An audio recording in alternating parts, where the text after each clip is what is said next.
తెలంగాణ రాష్ట్ర ఆవిర్భావంలో పాల్గొని తమ ప్రాణాలు అర్పించినటువంటి అమరవీరులకు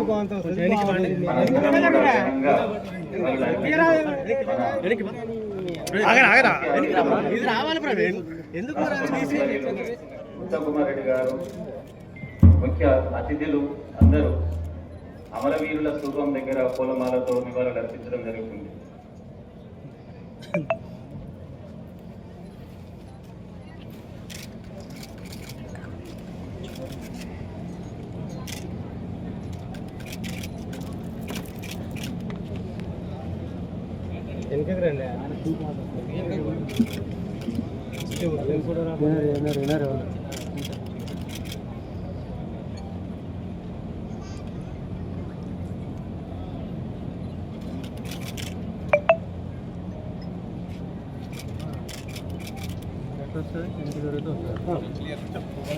ఫోటోలన్నీ వచ్చి పెట్టి తీసుకుంటారా?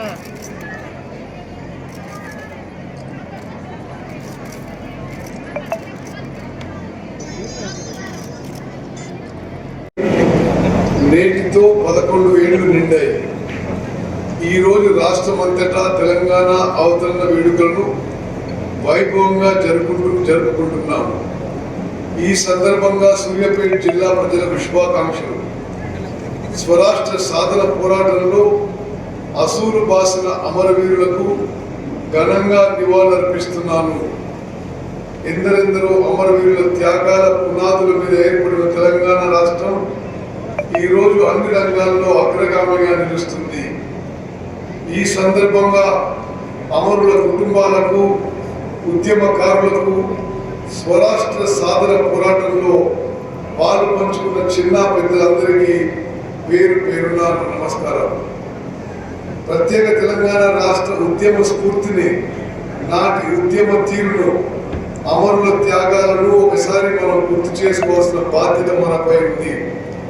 ప్రత్యేక రాష్ట్రంగా తెలంగాణను ఏర్పరచాలని 1969లో మొదలైన ఉద్యమం దాదాపు 60 సంవత్సరాలు కొనసాగి జూన్ 2, 2014 ప్రత్యేక తెలంగాణ రాష్ట్రం ఏర్పడింది. తెలంగాణ ఉద్యమంలో అమరుల త్యాగం వెలకట్టలేనిది.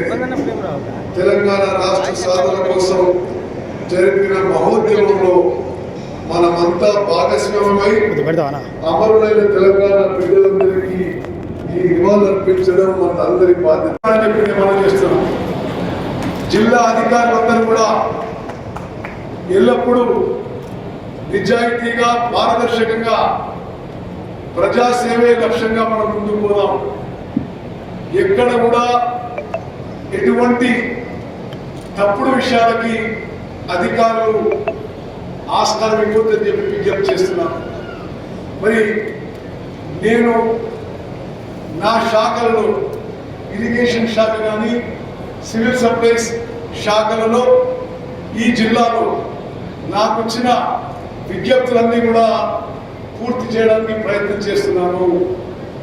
ఇరిగేషన్ విషయంలో నాగార్జున సాగర్ ఎడమకాలం కానీ, మూసీ విషయంలో కానీ, SRSP స్టేజ్ 2 కానీ, మరి ఎత్తిపోతల పథకాల విషయంలో కానీ, మరి పాతవి అన్ని అవసరం ఉన్న ఆపరేషన్ మెయింటెనెన్స్ చేస్తూ ఎక్కడెక్కడ నీటి వసతి ఉందో కొత్త పథకాలను మంజూరు చేసి నిర్మిస్తున్నామని చెప్పి నేను మనం చేస్తున్నాను. మరి అదేవిధంగా ధాన్యం సేకరణలో, వరి ధాన్యం సేకరణలో గతంలో ఎన్నడూ జరగని విధంగా అత్యధిక ధాన్యం మరి దొడ్డు రకాలకి MSP ధరపై, సన్న రకాలకి 500 రూపాయల బోనస్తో మరి ప్రతి గింజ కొనుగోలు చేస్తున్న విషయం నేను మనం చేస్తున్నాను. తెలంగాణ రాష్ట్ర చరిత్రలో ఒక విప్లవాత్మక మార్పు తీసుకొస్తూ గతంలో రాష్ట్రంలో దొడ్డు బియ్యం కోర్స్ గ్రేడ్స్ ఇచ్చేవారు. రేషన్ కార్డు ఉన్న ప్రతి వ్యక్తికి కడుపు నిండా ఆహారం పెట్టాలి, అన్నం పెట్టాలి, సంపూర్ణ ఆహార భద్రత కల్పించాలనే ఉద్దేశంతో అందరికీ సివిల్ సప్లై శాఖ ద్వారా 6 కిలోల సన్నబియ్యం, మంచి క్వాలిటీ సన్నబియ్యం ఇస్తున్న విషయం కూడా ప్రజలందరూ గమనించాలి. సూర్యాపేట జిల్లా ప్రజలందరికీ మీ ఉత్తమన్నగా ఈ ప్రాంతం నుంచి 7 సార్ల వరుసగా ఎమ్మెల్యేగా, ఎంపీగా మరి మీరు గెలిపించినందుకు ఎల్లప్పుడూ మీకు కృతజ్ఞత ఉంటానని, ఈ జీవితం ఈ సూర్యాపేట జిల్లా ప్రజల అభివృద్ధికి మీకు మేలు చేయడానికి, మీ జీవితాల్లో వెలుగులు నింపడానికి మా జీవితం అంకితం చేస్తున్నామని చెప్పి ఈ మరి తెలంగాణ ఫార్మేషన్ డే రోజు నేను మనవి చేస్తూ ముగిస్తున్నాను. జై హింద్.